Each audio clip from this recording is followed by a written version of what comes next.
नमस्कार दोस्तों, आशा करता हूँ आप अच्छे होंगे। आपका स्वागत है मेरे इस यूट्यूब चैनल वेल जंक्शन पे। जैसे कि आपने मेरे पिछले वीडियो देखे होंगे कि जिनमें मैंने आपको stock selection and daily market data analysis and PCR देखा होगा। अगर नहीं देखा है तो प्लीज़ चैनल पे जाके इन वीडियो को देखिए, जो काफ़ी इन्फॉर्मेटिव वीडियो हैं, जिनसे आपको आपके स्टॉक में और डेली ट्रेडिंग बेसिस पे आपको काफ़ी हेल्प मिलेगी। जिन लोगों ने इस चैनल को सब्सक्राइब नहीं किया है तो काइंडली सब्सक्राइब करें, वीडियो को लाइक करें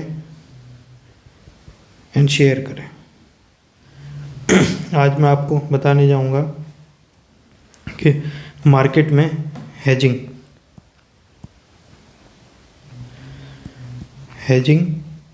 क्या होती है, हेजिंग का कॉन्सेप्ट क्या होता है। बेसिकली जो मैं अपनी ये सीरीज़ बताने जा रहा हूँ, जैसे कि ये हमारा जो डेरिवेटिव्स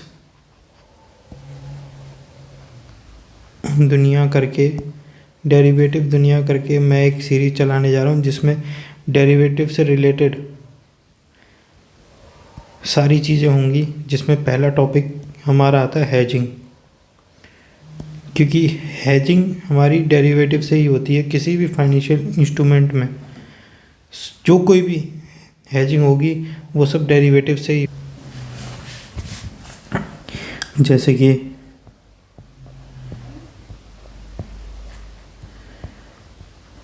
हेजिंग होती क्या है। हेजिंग का जो बेसिक मीनिंग होता है रिस्क को मिनिमाइज करना। रिस्क मिनिमाइज और मिटिगेट मतलब लेस करना, लेस रिस्क। जैसे कि एक नॉर्मल एग्जांपल आपको बताता हूँ। जैसे कि कार इंश्योरेंस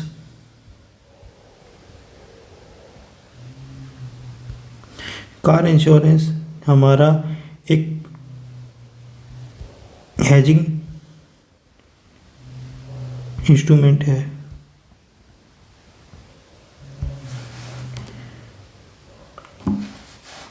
ओके, जैसे कि आपकी कार होती है, उस पर आप कार इंश्योरेंस लेते हो, एनुअल प्रीमियम देते हो। अगर उस साल कुछ क्लेम नहीं आया तो नेक्स्ट ईयर फिर प्रीमियम लेते हो। मान लो किसी टाइम कार में कुछ डैमेज होता है,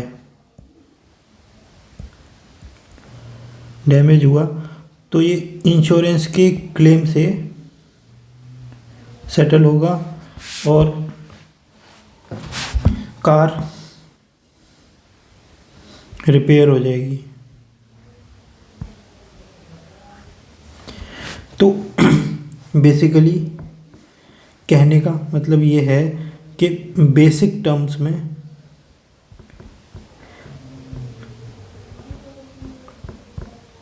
रिस्क मिनिमाइज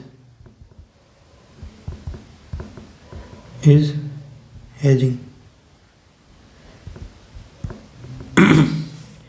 अब हेजिंग जो होती है वो डेरिवेटिव्स में मैक्सिमम यूज़ होती है। लाइक पहला, कोई फ्यूचर से हेज करता है, कोई फॉरवर्ड से हेज करता है अपनी पोजीशन, ठीक है, कोई ऑप्शन से करता है। अब डिपेंड करता है कि फाइनेंशियल पोजीशन मार्केट में क्या है, उससे उसी प्रोडक्ट से वो अपनी पोजीशन हेज करेगा। अब जैसे हेजिंग मेन टाइप से 2 टाइप की होती हैं, fair value and cash flow. पहले कैश फ्लो हेजिंग समझेंगे।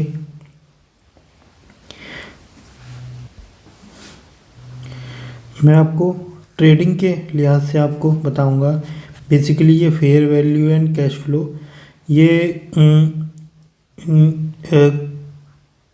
कंपनी करती है, वो वैल्यूएशंस के हिसाब से हेजिंग करती है। और ट्रेडिंग में हेजिंग डेरिवेटिव से कैसे होती है। अब जैसे कि मैं एग्जांपल देता हूँ, इन लाइक एक्सपोर्टर है कोई, एक्सपोर्टर ए,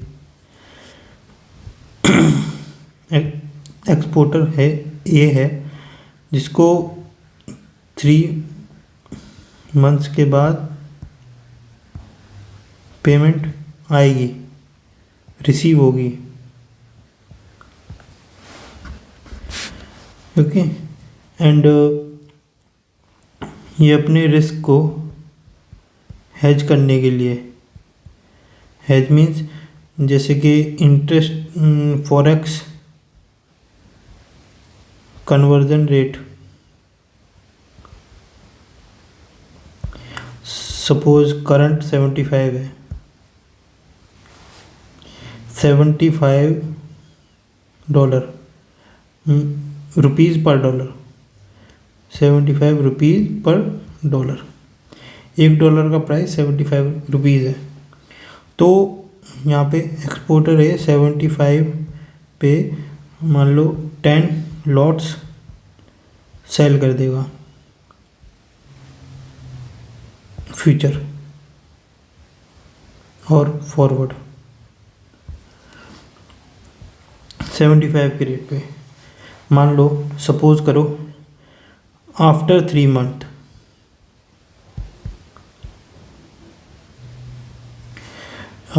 कन्वर्जन रेट 72 आ गया, एंड इस टाइम पे इसको $50,000 की पेमेंट आनी थी। तो $50,000 में इनको लगभग 1.5 लाख का लॉस होता अगर ये हेजिंग नहीं करते। तो ₹3 इनको यहाँ से आए और बाकी पेमेंट का यहाँ से 72 के कन्वर्जन रेट पे जो भी आए। तो मोटा मोटी कहने की ये बात है कि रिस्क को हेज करना future contract in forex like USD INR pair can be done by that process. Exporter है, सेम इंपोर्टर के लिए भी इंपोर्टर बाय करेगा कि मान लो इनको पेमेंट करनी है, मान लो प्राइस इंक्रीज हो गया तो ज़्यादा पेमेंट करनी पड़ेगी, तो इसीलिए इंपोर्टर के केस में बाइंग होगा। एंड नेक्स्ट अब अपने सीरीज़ के नेक्स्ट टॉपिक में ही, हेजिंग में ही,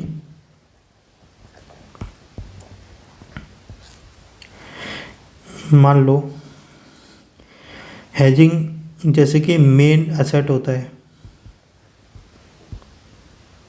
मेन एसेट और position in market. Example, suppose आपने मान लो निफ्टी की नेक्स्ट वीक की मान लो 15 फेब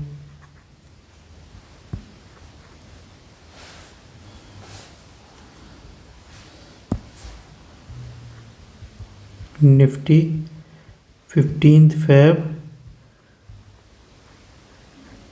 22,000 की सीई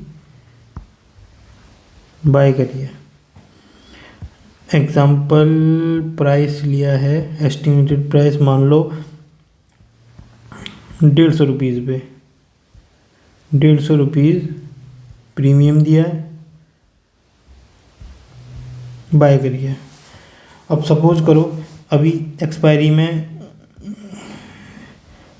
6 to 7 डेज है। अब इनकी ये मिस्टर ए है, इनकी ये मेन पोजीशन है, इन्होंने मतलब कि 22,000 की कॉल बाय करी है।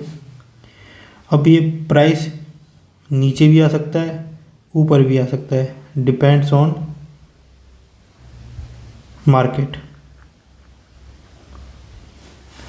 उसके लिए इनको अपनी पोजीशन हेज करनी पड़ेगी इस पोजीशन में, यानी मान लो इन्होंने 150 इंटू 10 लॉट लिए हैं 10, और एक लॉट साइज 50 का है, तो इनके कितने 75,000 की कैपिटल रिस्क में। अब इस रिस्क को मिनिमाइज करने के लिए कौन कौन से ऑप्शंस लेंगे? पहला ऑप्शन हेजिंग में। हेजिंग में क्या करेंगे रिस्क के लिए? 22,100 की कॉल सेल करेंगे, सेम 10 लॉट्स। सपोज करो इसका प्रीमियम मिलेगा आपको मान लो 105 रुपये पे, तो ये स्प्रेड बन गया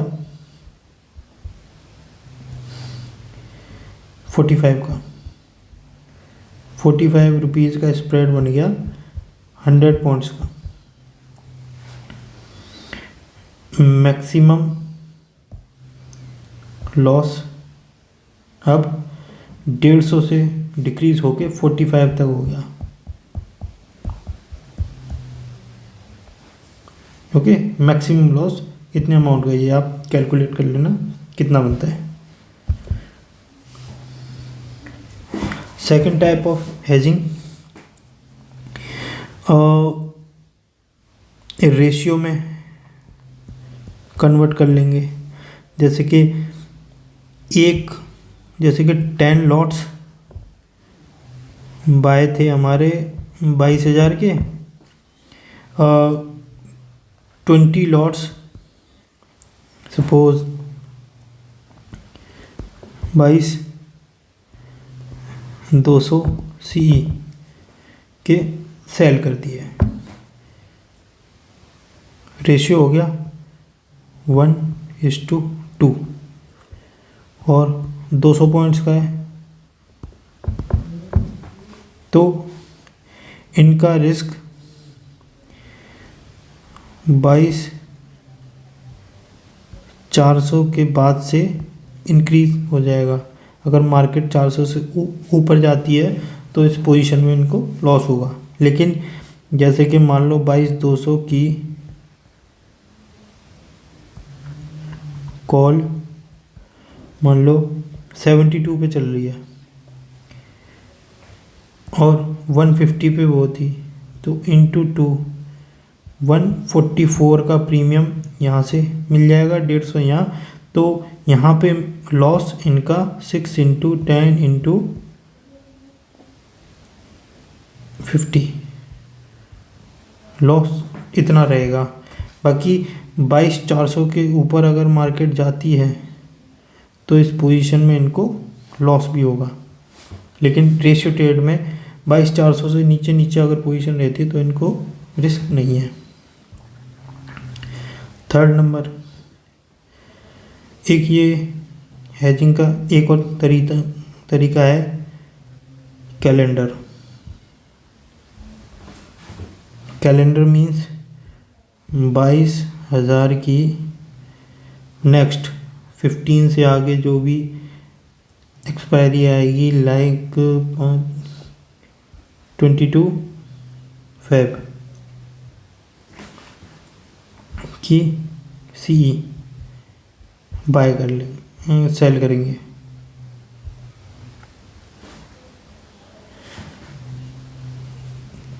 नेक्स्ट एक्सपायरी की कॉल सेल हो जाएगी, यानी 150 पे इन्होंने करी है बाय, अप्रोक्सीमेटली 220 के आसपास प्रीमियम होगा, इस पर कर देंगे सेल। जैसे कि अगर पोजीशन अगर कॉल नीचे जाती भी है तो इसमें हमारा ये इसका नेक्स्ट एक्सपायरी का डेल्टा हेल्प करेगा इस पोजीशन को हेज करने में। Hedging, perfect hedge, perfect hedge हमेशा ऑप्शंस में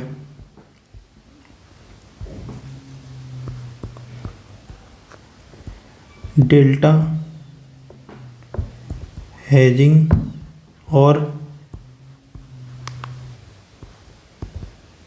डेल्टा न्यूट्रल स्ट्रेटेजी से ही होता है। जैसे कि सपोज करो एट द मनी का डेल्टा 0.5 होता है और टू स्ट्राइक OTM 2 का डेल्टा सपोज करो 0.3 है, 0.25 है। इसको प्लस किया, इसको माइनस किया 2 लॉट्स, प्लस किया 1 लॉट, तो इसका डेल्टा यहाँ पे न्यूट्रल हो गया। डेल्टा हमने न्यूट्रल कर दिया। जैसे कि 0.5 से ये बढ़ेगा, 0.25 से ये बढ़ेगा, लेकिन इसके 2 लॉट हैं। अब जैसे जैसे डेल्टा इंक्रीज होता जाएगा उस हिसाब से हम अपनी पोजीशन को कम या ज़्यादा करते रहेंगे। तो ये होती है परफेक्ट हेजिंग थ्रू डेल्टा। और एक ये होता है कि फ्यूचर के थ्रू अपने स्टॉक को होल्डिंग हेज कर सकते हैं। जैसे एग्जांपल, सपोज मिस्टर ए ने निफ्टी 50 का पोर्टफोलियो और निफ्टी 20 बाय किया था। पोर्टफोलियो के में मतलब 50 स्टॉक उसी पोर्शन में बाय किए हैं निफ्टी 50 के हिसाब से, या फिर निफ्टी 20 इसने बाय किया है। मान लो निफ्टी 20 की क्वांटिटी ऑन निफ्टी 50 के प्रोपोर्शन में, तो जैसे कि मान लो हेजिंग के लिए 1 लॉट या 10 लॉट्स निकल के आ रहे हैं, तो 10 लॉट्स हम फ्यूचर के शॉर्ट कर देंगे पोर्टफोलियो को हेज करने के लिए। जैसे कि पोर्टफोलियो की वैल्यू डाउन अगर होती है तो फ्यूचर के शॉर्ट करने से उससे वो मैनेज हो जाएगी। सो दोस्तों, आज के लिए इतना ही। हेजिंग के लिए जितना अभी तक मैं बता सकता था उतना बताया। तो ये मेरा पहला डेरिवेटिव्स दुनिया का एपिसोड 1 था, जिसमें हमने हेजिंग के बारे में जानकारी ली, जैसे कि ऑप्शंस, फ्यूचर, जिसमें हम आपको फ्यूचर एंड ऑप्शंस के बारे में जानकारी दी। अगर किसी को फ्यूचर ऑप्शंस का बेसिक, ऑप्शंस की डेरिवेटिव्स की में कैसे कैसे ट्रेड होता है और कौन कौन से इंस्ट्रूमेंट यूज़ होते हैं, वो मैं आगे नेक्स्ट एपिसोड में आपको बताऊंगा। और आप कमेंट करके बताएं कि नेक्स्ट एपिसोड में किस चीज़ के ऊपर बनाऊं, प्रोडक्ट या इंस्ट्रूमेंट। आप मुझे बताइए, मैं उस पर आपको डेरिवेटिव का नेक्स्ट एपिसोड बनाऊंगा। नहीं तो फिर मैं जो भी बेसिक डेरिवेटिव्स है, बेसिक डेरिवेटिव्स के ऊपर नेक्स्ट लेक्चर प्रपोज्ड है। बाकी आप मुझे बताइएगा आपको ये वीडियो कैसी लगी। वीडियो को लाइक कीजिए, शेयर कीजिए एंड चैनल को सब्सक्राइब कीजिए। आपके लिए, आपको मैं ऐसी इंफॉर्मेटिव वीडियो लाता रहूँगा आगे भी। धन्यवाद।